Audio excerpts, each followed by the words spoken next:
दो शब्द से राजनीतिक दल परेशान हैं।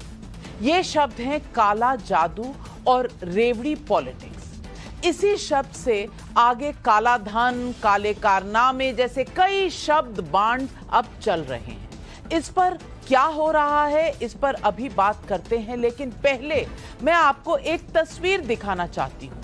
महाराष्ट्र के जालना में एक स्टील कारोबारी के यहां इनकम टैक्स की रेड पड़ी। वहां 58 करोड़ रुपए कैश बरामद हुए। जी हां, 1-2 रुपए नहीं, 58 करोड़ रुपए कैश में।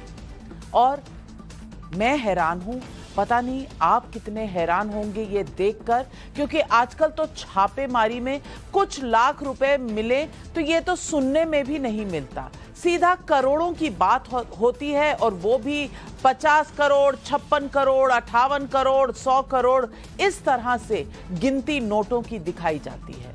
जालना के बिजनेसमैन की 390 करोड़ रुपए की बेनामी संपत्ति का खुलासा भी हुआ है।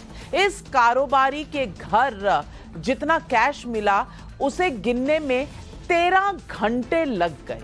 32 किलो सोना भी मिला है। यह काले धन पर मोदी सरकार की ताबड़तोड़ स्ट्राइक का ताजा एग्जाम्पल है।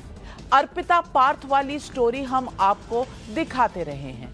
पश्चिम बंगाल में शिक्षा घोटाले को लेकर कितने रुपए मिले, कैसे हिस्सा चल रहा था, यह पूरा किस्सा आपने देखा है। वहीं 50 करोड़ से ज्यादा कैश, 10 से ज्यादा फ्लैट्स, आधे किलो के सोने के 6 कंगन, विदेशी करेंसी, क्या नहीं मिला बंगाल में। राहुल गांधी ने ट्वीट किया, महंगाई बेरोजगारी के नाम पर पीएम मोदी को घेरने की कोशिश की। यह भी कहा कि जनता के मुद्दों पर जवाब तो देना ही पड़ेगा। मतलब पलटवार काला जादू वाले बयान पर था, लेकिन नेशनल हेराल्ड केस की तरह कांग्रेस ने महंगाई को ही हथियार बनाया प्रधानमंत्री के ऊपर अटैक करने के लिए। दरअसल ये पूरी डिबेट कांग्रेस के 5 अगस्त वाले प्रोटेस्ट को लेकर शुरू हुई, जिस दिन सोनिया गांधी, प्रियंका गांधी, राहुल गांधी समेत कांग्रेस के लगभग तमाम नेता काले कपड़ों में प्रदर्शन करने उतरे। सरकार के खिलाफ झूठ पर झूठ बोलने के बाद भी जनता जनार्दन ऐसे लोगों पर भरोसा करने को तैयार नहीं है। ऐसी हताशा में ये लोग भी अब काले जादू की तरफ मुड़ते नजर आ रहे हैं। अभी हमने 5 अगस्त को देखा है कि कैसे काले जादू को फैलाने का भरपूर प्रयास किया गया।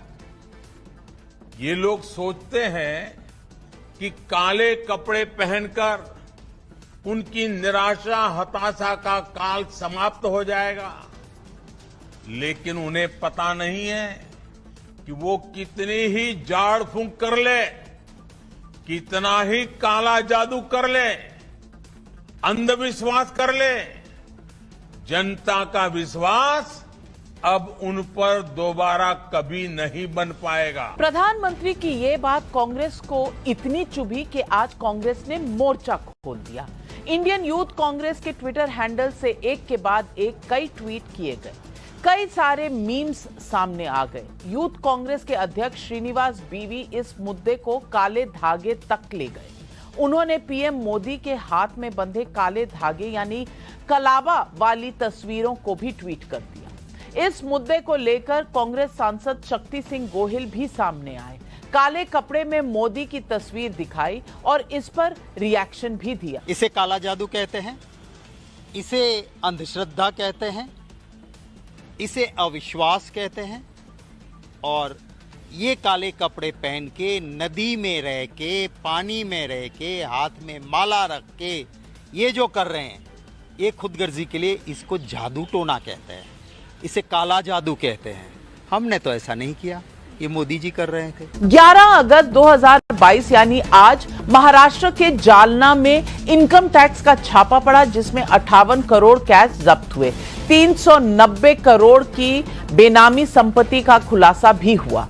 31 जुलाई 2022 को शिवसेना सांसद संजय राउत के घर ईडी की रेड हुई। बिना हिसाब वाले 11.5 लाख रुपए जब्त किए गए। हालांकि पात्रा चौल घोटाले में 1034 करोड़ का घोटाला है।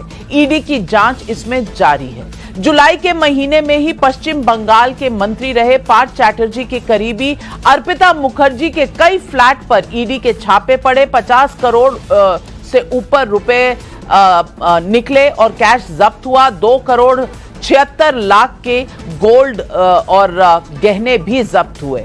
15 जुलाई 2022 को झारखंड में अवैध खनन मामले में हेमंत सोरेन के करीबी पंकज मिश्रा के ठिकानों पर ईडी के छापे पड़े। 11 करोड़ 88 लाख रुपए कैश जब्त हुए। 37 बैंक खातों की जानकारी मिली। इसी मामले में 9 जुलाई 2022 को झारखंड में पंकज मिश्रा के 18 ठिकानों पर 5 करोड़ 32 लाख रुपए कैश निकले। 7 जून 2022 को दिल्ली सरकार में मंत्री सत्येंद्र जैन पर ईडी रेड हुई तो 2 करोड़ 85 लाख रुपए 133 सोने के सिक्के जब्त हुए। दर्शकों, हर दूसरी सुबह कहीं ना कहीं कैश के ढेर की तस्वीर आ जाती है।